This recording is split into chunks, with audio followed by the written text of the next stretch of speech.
पिछले पार्ट में हमने देखा कि राजा होंग जियांग अपनी पूर्व महारानी और गुजरे हुए कुछ लम्हों को याद कर उदास हो जाता है, तो वो टहलने के लिए निकल जाता है। महारानी को राजा की बातों से ऐसा एहसास होता है कि राजा ने चेंग वांग को बचाने और उसके बेटे जिंग जू को सजा देने का निश्चय कर दिया है।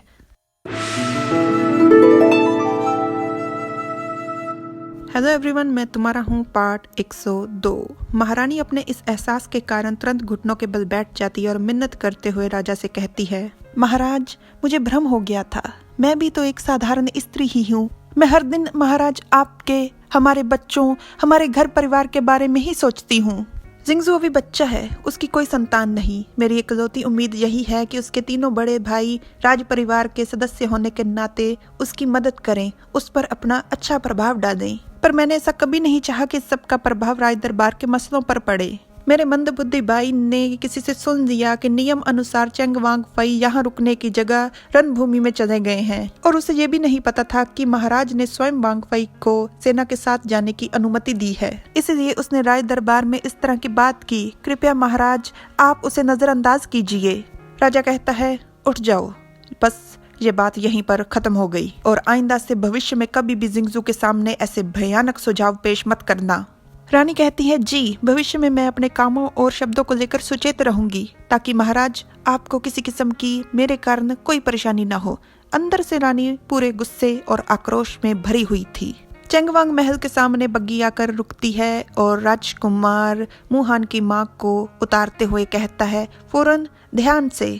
राजकुमार फौरन शब्द औपचारिक तौर पर इस्तेमाल कर रहा है प्रधानमंत्री की पत्नी के लिए। मुहान अपनी माँ को खुशी खुशी पुकारता है, पर उसकी माँ उसे देखकर घबरा जाती है और उससे कहती है, मुझे तो पता चला था कि तुम्हारी तबीयत ठीक नहीं। तुम आराम करने की जगह यहाँ दरवाजे पर क्यों खड़े हो? मुहान मुस्कुराते हुए कहता है, मैं ठीक हूँ। ये सब तो बस बाहर वालों के लिए दिखावा है। असली मकसद तो आपका निरीक्षण करवाना है। माँ, आप चिंता मत कीजिए, ये सारा इंतजाम वांगई ने किया है। अंदर इस समय राजवैद आपका इंतजार कर रहे हैं। उसकी माँ हैरानी से कहती है, मेरा? राजकुमार हंसते हुए कहता है, हाँ माँ। और राजकुमार का शुक्रिया करने के लिए मुहान की माँ झुकते हुए कहती है, राजकुमार, आपने ये सब बहुत ज्यादा।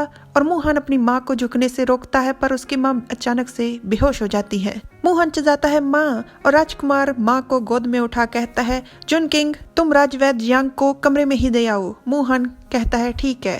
राजवैद निरीक्षण करने के बाद कहते हैं कि मैडम का गर्भ इस समय 3 महीनों से कम उम्र का है। उनकी उम्र हो गई है। अगर उन्हें असुविधा होगी तो वो आसानी से बेहोश हो जाएंगी।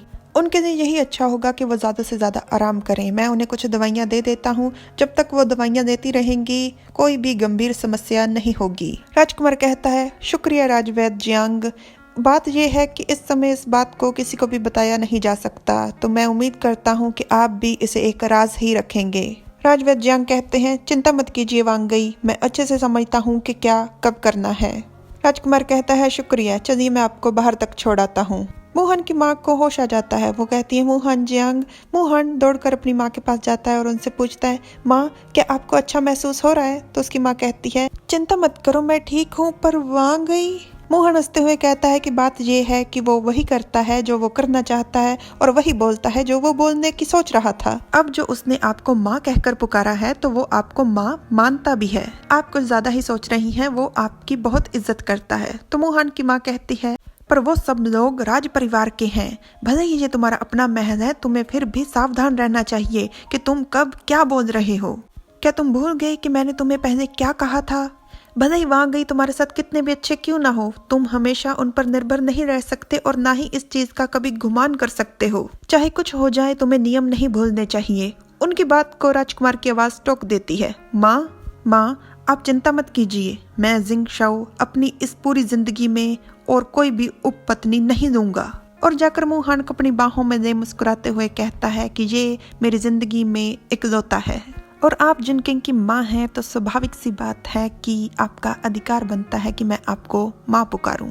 मुहान राजकुमार की बाहों को हटाते हुए थोड़ा गुस्से से चिढ़कर पर धीरे से कहता है, आप मेरी माँ के सामने ऐसी बात कैसे कर सकते हैं? और मुहान की माँ हंस रही थी, वैसे अपनी हंसी को छुपा रही थी, पर वो हंस रही थी और मन में कहती है, मैंने हांग जियांग को हमेशा यही कहते हुए सुना है कि वांगई मेरे साथ बहुत अच्छा व्यवहार करते हैं, मुझे बहुत अच्छे से रखते हैं, और आज मैंने ये देख लिया, ये बिल्कुल सच है। एक सेवक दवाई देकर आता है। मुहान उससे दवाई देकर उसे जाने के लिए कह देता है। मोहन अपनी माँ को ठंडी कर दवाई पिलाना शुरू कर देता है और राजकुमार कहता है, अगर ये लड़का हुआ तो मैं वादा करता हूँ कि प्रधानमंत्री की खानदानी उत्तरी मर्क्यूस की उपाधि का उत्तराधिकारी मैं इसे बनवाऊंगा। मोहन की माँ कहती है, मैं कोई उपाधि नहीं चाहती, मैं तो बस इतना चाहती हूँ कि ये बच्चा सुरक्षित इस दुनिया में आ जाए। मोहन कहता है, आप चिंता मत कीजिए माँ, मैं थोड़ी देर बाद आपको घर छोड़ने जाऊंगा और तब मैं पिताजी से बात करूंगा। मोहन की माँ कहती है, ठीक है। राजकुमार मोहन की कमीज की बाजू खींच उसे कहता है, जून किंग मैं भी साथ जाऊंगा। मोहन कहता है, अगर आप साथ होंगे तो मैं पिताजी से खुलकर बात नहीं कर पाऊंगा, मैं शाम तक लौट आऊंगा, आप खाना खुद से खा लीजिएगा। राजकुमार मोहन के बालों को संवारते हुए कहता है, ठीक है, तो फिर मैं भाई के महल जाऊंगा और वहां पर मुफ्त का खाऊंगा और आते समय मैं तुम्हें भी देता आऊंगा। मोहन मुस्कुराकर कहता है, और मोहन की माँ खुश हो मन में कहती है कि ऐसा लगता है कि मेरे बेटे को कोई ऐसा मिल गया है जिस इंसान को वो अपना आप सौंप सकता है। Like, subscribe, comment. Thanks for watching.